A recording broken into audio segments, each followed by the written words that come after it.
आप सभी का स्वागत है आज के 10वें अध्याय में, जिसका नाम है विभूति योग या श्री भगवान का ऐश्वर्य।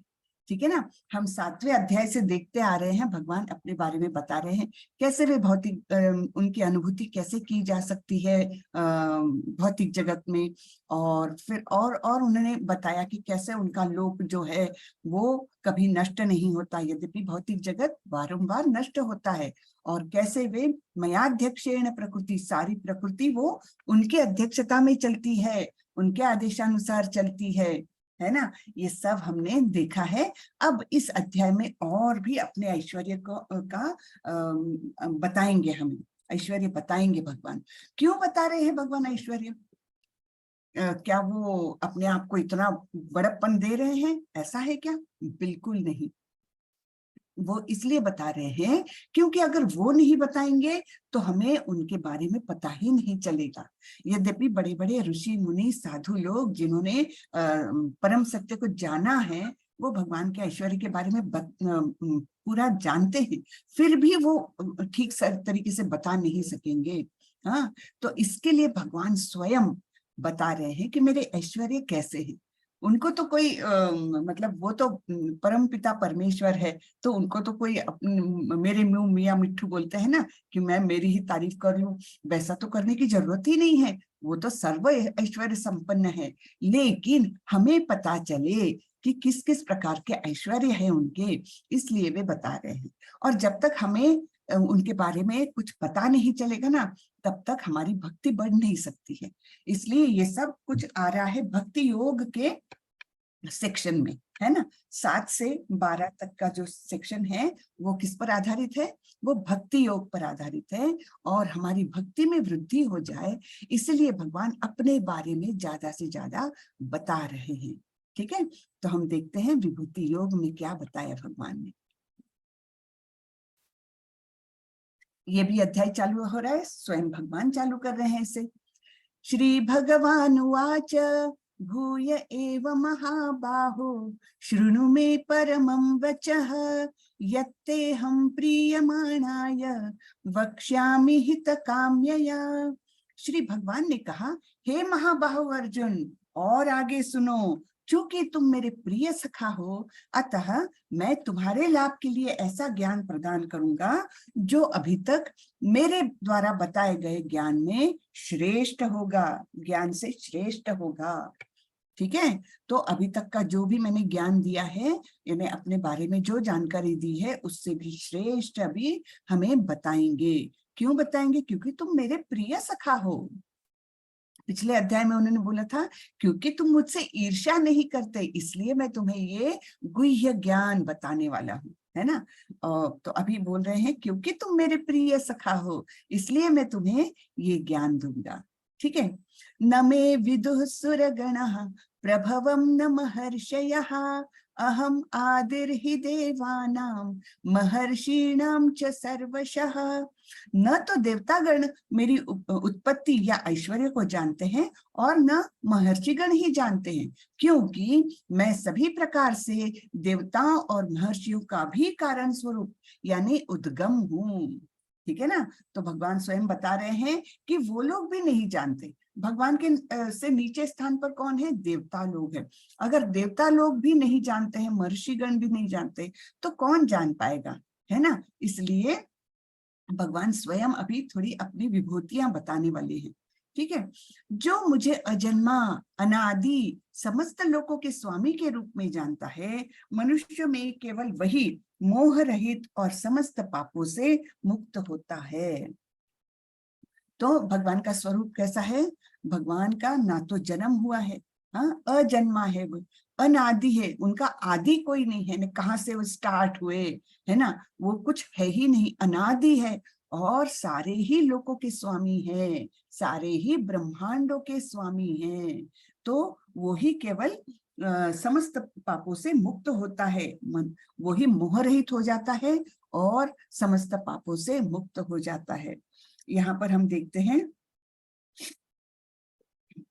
जब भगवान अवतार लेने वाले थे, तब सारे ही देवतागण, सारे ही ऋषि मुनि बड़ी ही उत्सुकता से वहां पर आकर के, मतलब अदृश्य रूप में, ऑफ कोर्स अदृश्य रूप में वहां आकर के उनके दर्शन के लिए वेट कर रहे थे, राह देख रहे थे कि भगवान आएंगे और उनके दर्शन होंगे। तो भगवान के द्विभुज रूप के दर्शन होने के लिए सारे ही देवी देवता ऋषिगण ये बड़े ही लालायित रहते हैं, क्योंकि ऐसे दर्शन द्विभुज रूप में, दो हाथों वाले रूप में दर्शन मिलना बहुत ही दुर्लभ होता है। तो इसलिए देखिए, जब देवकी के गर्भ में थे तो उनकी राह देख रहे थे कि चलो हम अभी भगवान के दर्शन करेंगे, उनके रूप के दर्शन करेंगे। सप्तर्षिगण तथा उनसे भी पूर्व 4 अन्य महर्षि एवं सारे मनु, मनु यानी कौन, मानव जाति के पूर्वज, सब मेरे मन से उत्पन्न है और विभिन्न लोकों में निवास करने वाले सारे जीव उनसे अवतरित होते हैं। हाँ, विभिन्न लोकों में, यानी स्वर्ग लोक में भी बोलो या भूरलोक में बोलो या पाताल लोक में बोलो, जो भी निवासी है वो किनसे उत्पन्न हुए हैं, या तो यानी मनु से उत्पन्न हुए हैं। ठीक है, तो ये 4 महर्षि जो बोले हैं वो कौन है, उनके नाम है सनक, सानंद, सनातन और सनत कुमार। ये ब्रह्मा जी के पुत्र हैं। तो ब्रह्मा जी को आदेश हुआ था कृष्ण से कि आपको सृष्टि का सृजन करना है। तो प्रजोत्पत्ति करने के लिए, प्रजा की उत्पत्ति करने के लिए उन्होंने अपने ये 4 पुत्र जो थे उन्हें कहा कि आप अब प्रजा बढ़ाओ, सृष्टि का सृजन करने का मुझे आदेश है तो उसमें प्रजा बढ़ाना पड़ेगा, तो आप ये प्रजा बढ़ाने का काम करो, उसके लिए आप विवाह करो। लेकिन चारों भी उनके पुत्रों ने मना कर दिया। उन्होंने बोला कि हम शादी नहीं करेंगे, क्योंकि फिर हम उसी बंधन में अटक जाएंगे, हमें तो ज्ञान वर्धन करना है, हमें ज्ञान प्राप्ति करना है।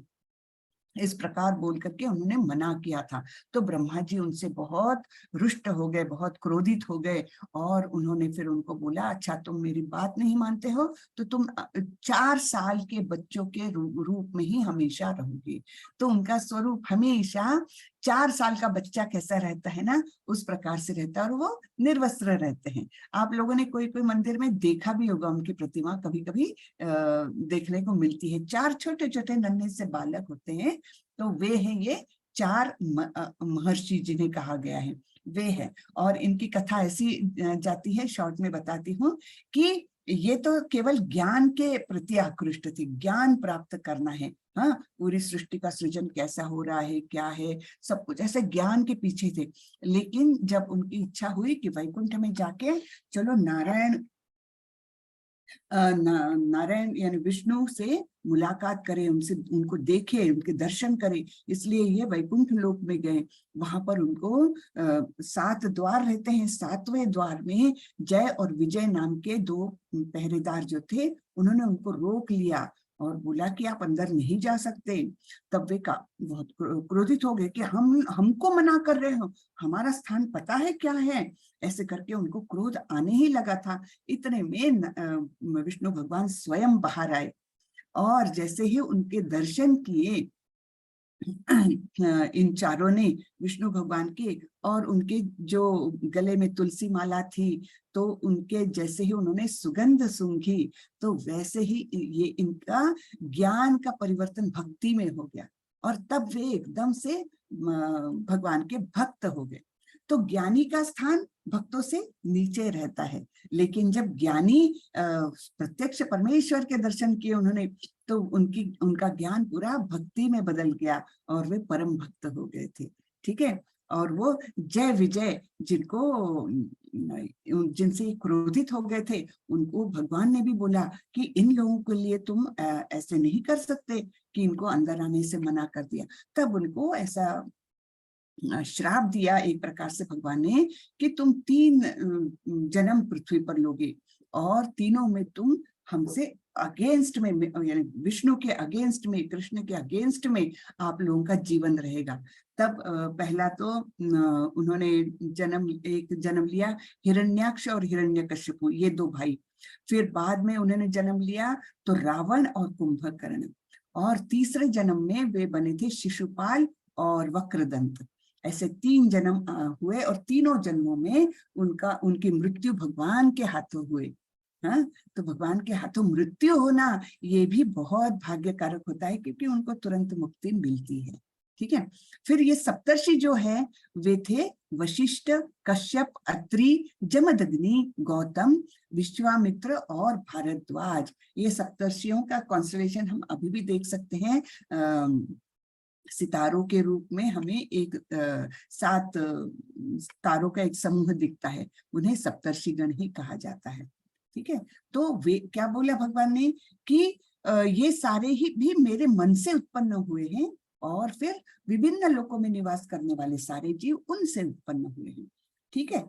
एताम विभूतिम योगम च मम यो वेत्ति तत्वतः सो विकल्पेन योगेन युज्यते नात्र संशयः। जो मेरे इस ऐश्वर्य तथा योग से पूर्णतया आश्वस्त है, वह मेरी अनन्य भक्ति में तत्पर होता है, इसमें तनिक भी संदेह नहीं। तो इसलिए हमें ये पढ़ना जरूरी है कि भगवान के ऐश्वर्य क्या है।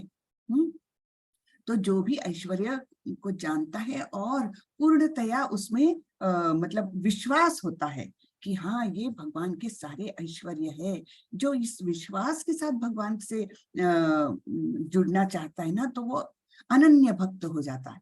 अन्य अन्य से कोई अन्य नहीं, वैसा अनन्य है ना, जो बिल्कुल एकाग्र होकर एक मार्गी होकर भक्ति में तत्पर होता है, वो अनन्य भक्त कहलाता है।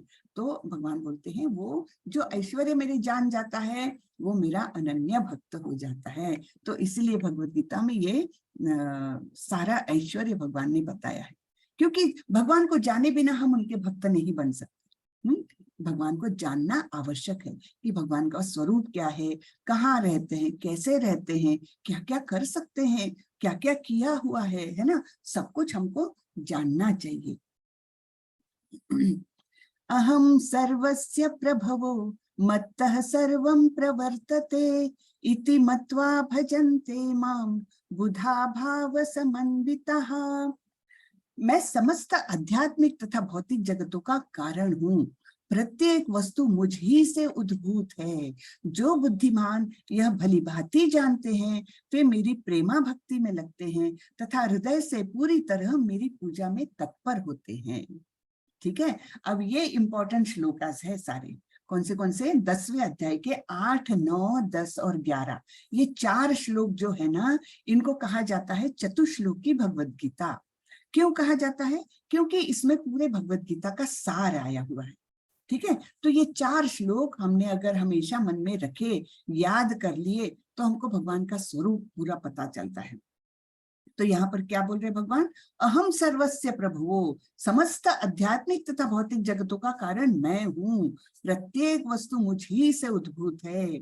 जो बुद्धिमान यह भली भांति जानते हैं वे मेरी प्रेमा भक्ति में लगते हैं तथा हृदय से पूरी तरह मेरी पूजा में तत्पर होते हैं।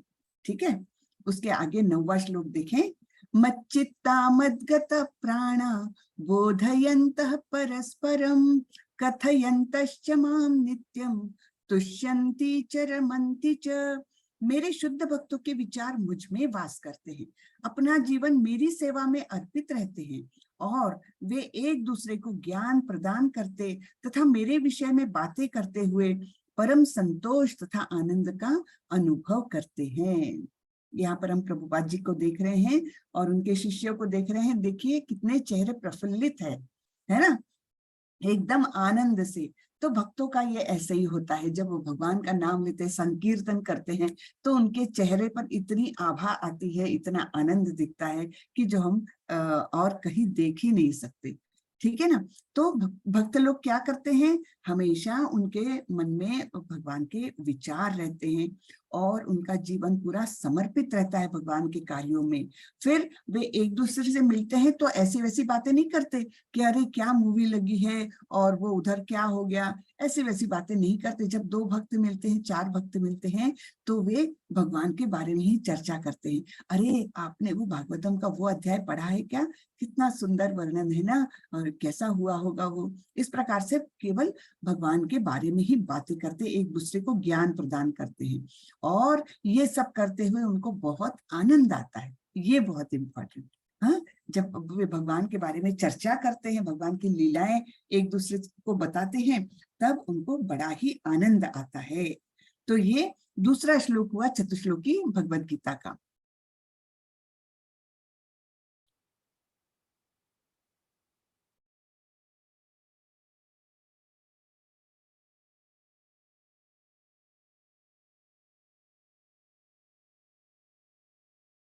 हाँ, रुको,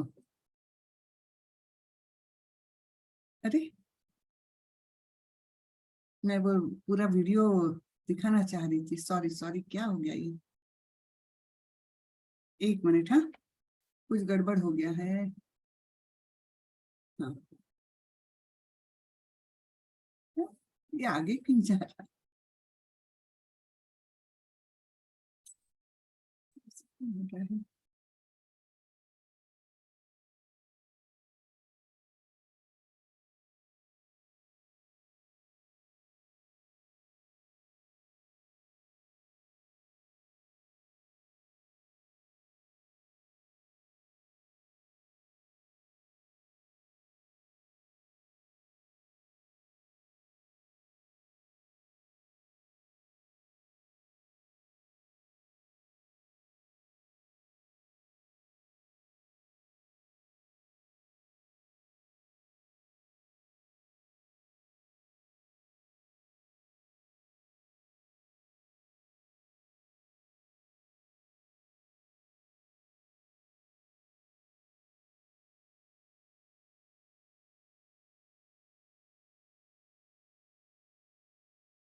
देखा ना कैसे चेहरे पर आनंद, कितना आनंद लेते हैं संकीर्तन में, है ना।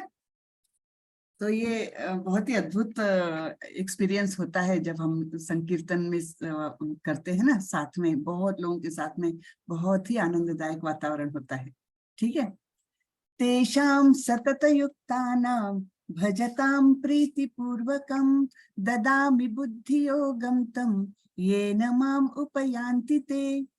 जो प्रेम पूर्वक मेरी सेवा करने में निरंतर लगे रहते हैं, उन्हें मैं ज्ञान प्रदान करता हूँ, जिसके द्वारा वे मुझ तक आ सकते हैं। ठीक है। तो ये तीसरा श्लोक हुआ चतुश्लोकी भागवतम भगवद गीता का, सॉरी। तो 8, 9, 10 और 11 ये 4 श्लोक मिलकर होती हैं चतुश्लोकी भगवद गीता। तो यहाँ पर भगवान बोल रहे हैं कि जो मेरी प्रेम पूर्वक सेवा करने में निरंतर लगे हैं, उन्हें मैं ज्ञान प्रदान करता हूँ, जिससे वे मुझ तक आ सकते हैं।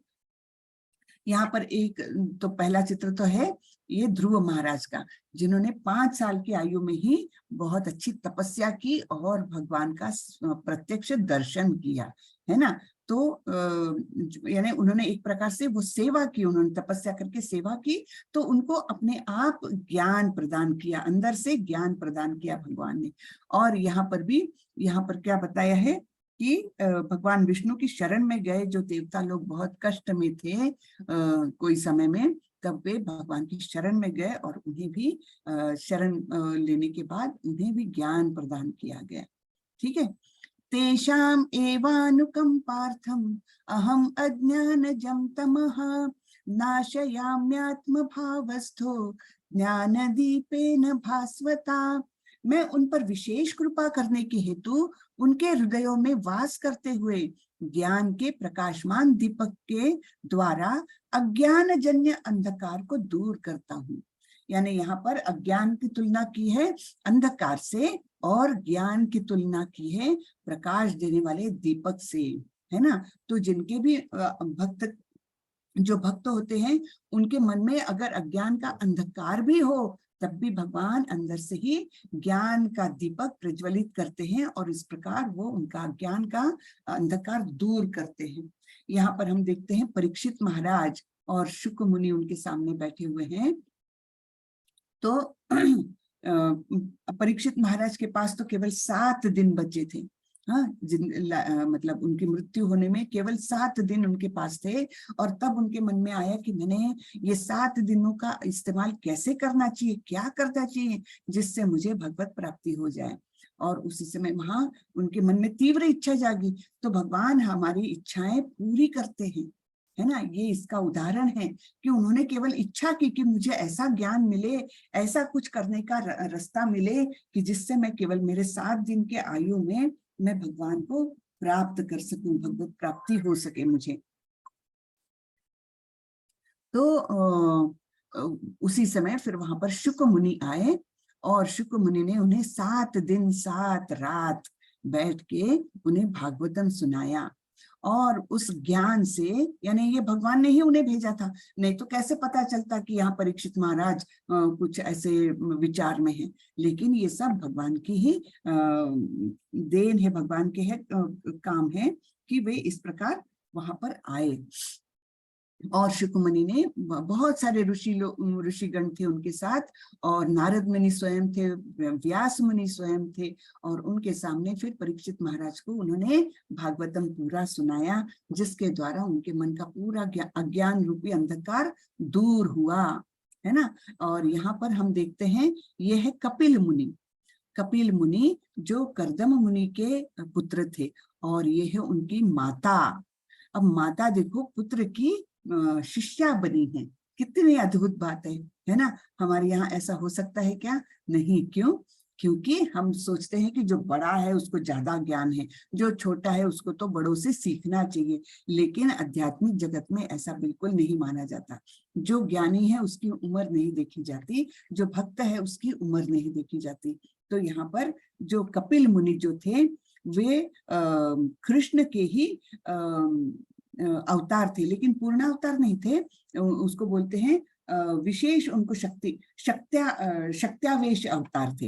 हाँ, शक्त्यावेश अवतार के रूप में उन्होंने जन्म लिया था और वे सांख्य योग के मतलब ओरिजिन उनसे हुआ है, उन्होंने पूरा बताया है। तो वो अपनी माँ देवाहुति को भी पूरा ज्ञान दे रहे हैं, देखो। और देवाहुति बिल्कुल एक शिष्या के समान उनके सामने हाथ जोड़ करके उनसे ज्ञान ले रही है। तो इस प्रकार ज्ञान के दीपक द्वारा अज्ञान का अंधकार दूर हो जाता है। ठीक है। फिर ये 4 चतुश्लोकी भगवत गीता देखी, ये अर्जुन ने ध्यान से सुनी और उसके बाद वो क्या बोल रहे हैं। अर्जुन उवाच परम ब्रह्म परम धाम पवित्रम परमं भवान पुरुषं शाश्वतं दिव्यं आदिदेवं अजं विभुम् आहुस्त्यार्षयः सर्वे देवर्षिर्नारदस्तथा असितो देवलो व्यासः स्वयं चैव ब्रवीषि मे। अर्जुन ने कहा, आप परम भगवान, परम धाम, परम पवित्र, परम सत्य है। आप नित्य दिव्य आदि पुरुष, अजन्मा तथा महानतम है। नारद, असित, देवल तथा व्यास जैसे ऋषि आपके इस सत्य की पुष्टि करते हैं और अब आप स्वयं भी मुझसे कह रहे हैं, है ना। तो इसी समय अर्जुन के मन का पूरा जो अंधकार था वो खुद ही खुद दूर हो गया और वे मान गए कि हाँ, आप ही परम ब्रह्म हो, आप ही परम भगवान हो, परम धाम हो। यानी उन्होंने ये मान लिया कि परम पुरुष, परम सत्य केवल कृष्ण है, ये उन्होंने मान लिया है ना। उनका बिल्कुल मन का संदेह पूरा निकल गया है। वैसे मन में संदेह था नहीं, लेकिन फिर भी यहाँ पर ये स्पष्ट हो गया कि वे भगवान, यानी कृष्ण को ही भगवान है, इसका ज्ञान उनको हो गया है। और फिर उन्होंने ये भी बोला कि हाँ, नारद, असित, देवल वगैरह जैसे बड़े बड़े ऋषि जो है ना, वे भी यही बोलते हैं कि आप ही परम भगवान हो। और अब आपने ये बोल दिया है तो ये पूरा ही सत्य मेरे सामने आ गया है। ठीक है, सर्वमेतद्धृतं मन्ये यन्मां वदसि केशव, नहि ते भगवन् व्यक्तिं विदुर्देवान दानवः। हे कृष्ण, आपने मुझसे जो कुछ कहा है उसे मैं पूर्णतया सत्य मानता हूँ। हे प्रभु, न तो देवतागण न असुरगण ही आपके स्वरूप को समझ सकते हैं। हाँ, कोई भी आपके स्वरूप को नहीं समझ सकता, तो इसलिए भगवान बता रहे हैं, है ना, नहीं तो और कोई भी उनको नहीं समझ सकता।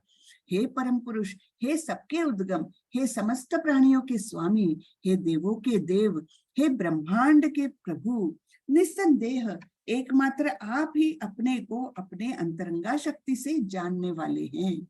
यानी केवल आप ही अपने आप को पूरी तरह से जान सकते हैं और कोई भी नहीं जान सकता। हे कृष्ण, हे परम योगी, मैं किस तरह आपका निरंतर चिंतन करूं और आपको कैसे जानूं। हे भगवान, आपका स्मरण किन किन रूपों में किया जाए। इस प्रकार अब अर्जुन उनके प्रति अपना आदर, अपना सम्मान, अपनी भक्ति प्रकट कर रहे हैं। हे जनार्दन, आप पुनः विस्तार से अपने ऐश्वर्य तथा योग शक्ति का वर्णन करें। मैं आपके विषय में सुनकर कभी तृप्त नहीं होता हूँ, क्योंकि जितना ही आपके विषय में सुनता हूँ उतना ही आपके शब्द अमृत को चखना चाहता हूँ। यानी अर्जुन ने मान तो लिया है कि हाँ कृष्ण ही भगवान है, फिर भी वो जानना चाह रहे और आपके ऐश्वर्यों के बारे में, आपकी योग शक्ति के बारे में बताएं, क्योंकि मेरी तृप्ति नहीं हुई है। ठीक है, तो अब भगवान बताते हैं, देखो उनके भगवान ने कहा, हाँ मैं तुम्हें मेरी शानदार अभिव्यक्तियों के बारे में बताऊंगा, लेकिन उनमें से केवल जो प्रमुख है हे अर्जुन, क्योंकि वे असीम हैं। मेरी इतने सारे अभिव्यक्तियां हैं, इतने सारे मेरे ऐश्वर्य हैं, सबको बताते रहूंगा तो क्या, बहुत ही ज्यादा बताना पड़ेगा, सब कुछ बता नहीं सकता, तो मैं कुछ प्रमुख बातें तुमको बताता हूँ। तो अब बता रहे हैं भगवान, आदित्यों में मैं हूँ विष्णु, सितारों में मैं चांद, और वेदों में मैं सामवेद हूँ, देवताओं में मैं इंद्र हूँ, और इंद्रियों में मैं मन हूँ, जीवित प्राणियों की मैं जीवन शक्ति हूँ, रुद्रों में मैं शिव हूँ, यक्ष और राक्षसों में मैं कुबेर हूँ, पुजारियों में बृहस्पति हूँ, और योद्धाओं में मैं स्कंद हूँ, जलाशयों में मैं सागर हूँ, और साधुओं में मैं भृगु हूँ, ऐसे करके, और ध्वनि कंपन में मैं ओम हूँ। ठीक है ना, इस प्रकार उन्होंने अपने 80 से भी ज्यादा ऐश्वर्यों को उन्होंने बताया। ये सारा इसमें टेबुलर फॉर्म में हमने लिया है, बहुत सारे दिए हैं उन्होंने। सांपों में मैं वासुकी हूँ, नागों में मैं अनंत हूँ, है ना, जलीय देवताओं में मैं वरुण हूँ, ऐसे इतने सारे दिए हैं उन्होंने। तो कविताओं में मैं गायत्री हूँ, ऐसे 80 से भी ज्यादा उन्होंने अपने ऐश्वर्यों के बारे में बताया। हाँ, तो उसके बाद फिर और आगे बोले, यही नहीं है अर्जुन, मैं समस्त सृष्टि का जनक बीज हूँ, ऐसा चर तथा अचर कोई भी प्राणी नहीं है जो मेरे बिना रह सके। ठीक है, हे परंतप, मेरी दैवी विभूतियों का अंत नहीं है। मैंने तुमसे जो कुछ कहा वह तो मेरी अनंत विभूतियों का संकेत मात्र है, एक सिंबॉलिक मैंने तुमको बताया है, फिर भी इतने सारे बताई, वो पढ़ने को भी हमको आलस आता है। 80 से ज्यादा विभूतियां उन्होंने 10वें अध्याय में ही बताई है, और वे बोलते हैं ये तो केवल सिंबॉलिक है, मेरी तो अनंत विभूतियां हैं, उनका कोई अंत नहीं है। ठीक है, तो इस प्रकार से ये बताया है। ये राधा कृष्ण हमारे, और उनसे मैं पहले भी बता चुकी हूँ, पहले उन्होंने महाविष्णु को निर्माण किया, महाविष्णु से अनंत ब्रह्मांड निर्माण हुए, हर ब्रह्मांड के अंदर उन्होंने एक गर्भोदकशायी विष्णु के रूप में प्रकट हुए, और फिर हर जीव के अंदर वे परमात्मा के रूप में, यानी कारणोदकशायी विष्णु के, क्षीरोदकशायी विष्णु के रूप में वे परमात्मा स्वरूप में हमारे अंदर आए। तो इस प्रकार उनका ऐश्वर्य असीम है। ठीक है ना, असीम उनका ऐश्वर्य है। यद्यद् विभूतिमत्सत्वं श्रीमदूर्जितमेव वा तत्तद्देवावगच्छत्वं मम तेजोश संभवम्। तुम जान लो कि सारा ऐश्वर्य, सौंदर्य तथा तेजस्वी सृष्टियां मेरे तेज के एक स्फुल्लिंग मात्र से उद्भूत है। हाँ, तो ये हमारे छोटे से कन्हैया जी, उनके तेज के एक स्फुल्लिंग मात्र से पूरी सृष्टि उद्भूत है। हाँ, ठीक है ना। और फिर अथवा बहुनैतेन किं ज्ञातेन तवार्जुन विष्टभ्याहम इदं कृष्णम एकांशेन स्थितो जगत। किंतु हे अर्जुन, इस सारे विशद ज्ञान की आवश्यकता क्या है? मैं तो अपने एक अंश मात्र से संपूर्ण ब्रह्मांड में व्याप्त होकर इसको धारण करता हूँ। बस और बोलने की क्या आवश्यकता है ना। ऐसे बोल रहे हैं अर्जुन को, अरे मैं तुमको क्या क्या बताऊं, कितना बताऊं, तुम बस इतना जान लो, इतना समझ लो कि मेरे एक अंश मात्र से, एक तिनके मात्र से संपूर्ण ब्रह्मांड में मैं व्याप्त हो जाता हूँ, संपूर्ण ब्रह्मांड को धारण कर जाता हूँ, है ना। तो स्वामी प्रभुपाद जी के कुछ शब्द आए हैं यहाँ पर। भगवान अपने अंश के विस्तार से परमात्मा रूप में सर्वव्यापी है, जो हर विद्यमान वस्तु में प्रवेश करता है। अतः शुद्ध भक्त पूर्ण भक्ति में, कृष्ण भावनामृत में अपने मनों को एकाग्र करते हैं। अतएव वे नित्य दिव्य पद में स्थित रहते हैं। हाँ, तो शुद्ध भक्त क्या करते हैं? वे अपने मनों को एकाग्र करते हैं और वे दिव्य पद पर रहते हैं। यानी उनकी स्थिति ऐसी है सामान्य जनों से एकदम अलग, वे अपने आनंद में रहते हैं। इस अध्याय के श्लोक 8 से 11 तक कृष्ण की भक्ति तथा पूजा का स्पष्ट संकेत है। 8 से 11 यानी कौन से? जो मैंने बताया था, चतुश्लोकी भगवत गीता।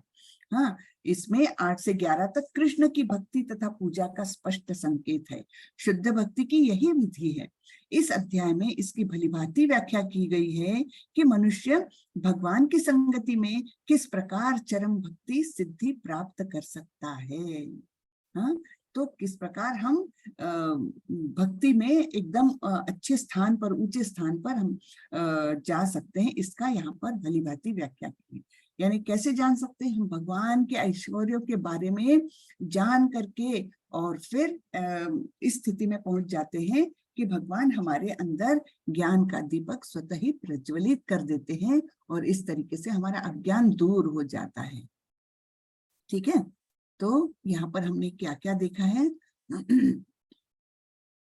कृष्ण सभी के स्रोत है। हाँ, फिर शुद्ध भक्ति भगवत गीता का सार जो 8 से लेकर 11वें श्लोक तक है।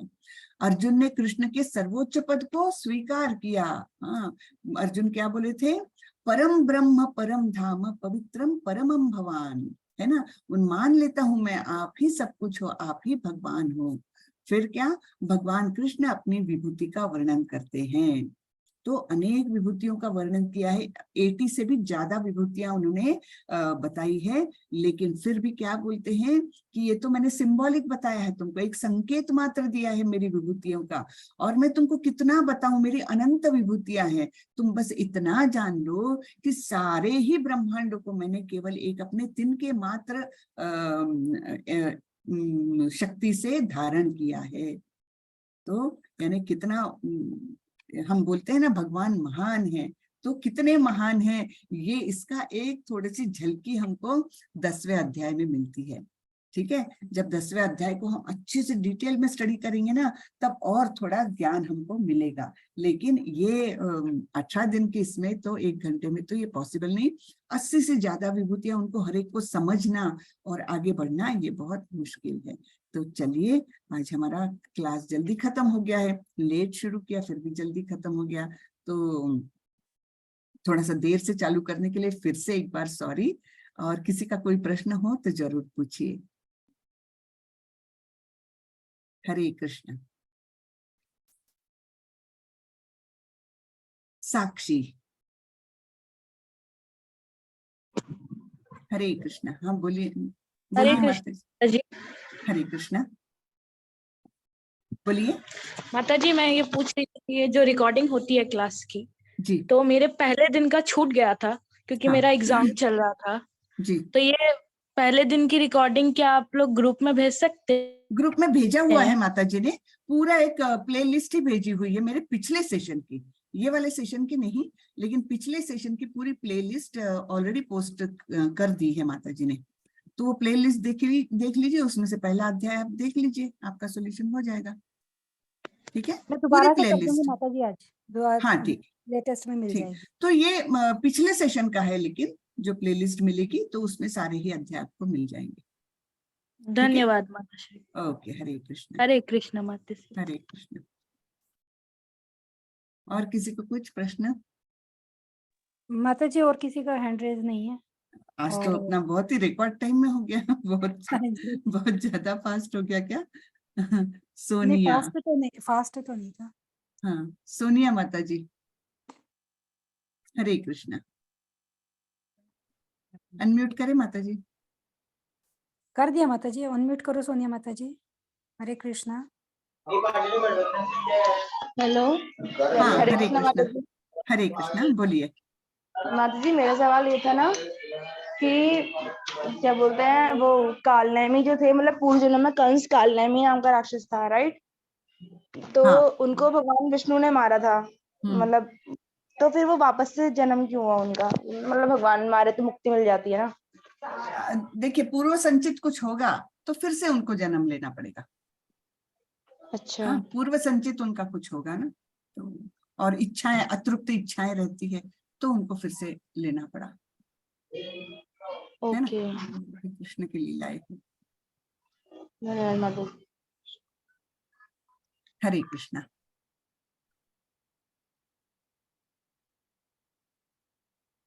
माता जी और कोई क्वेश्चन नहीं है। ओके।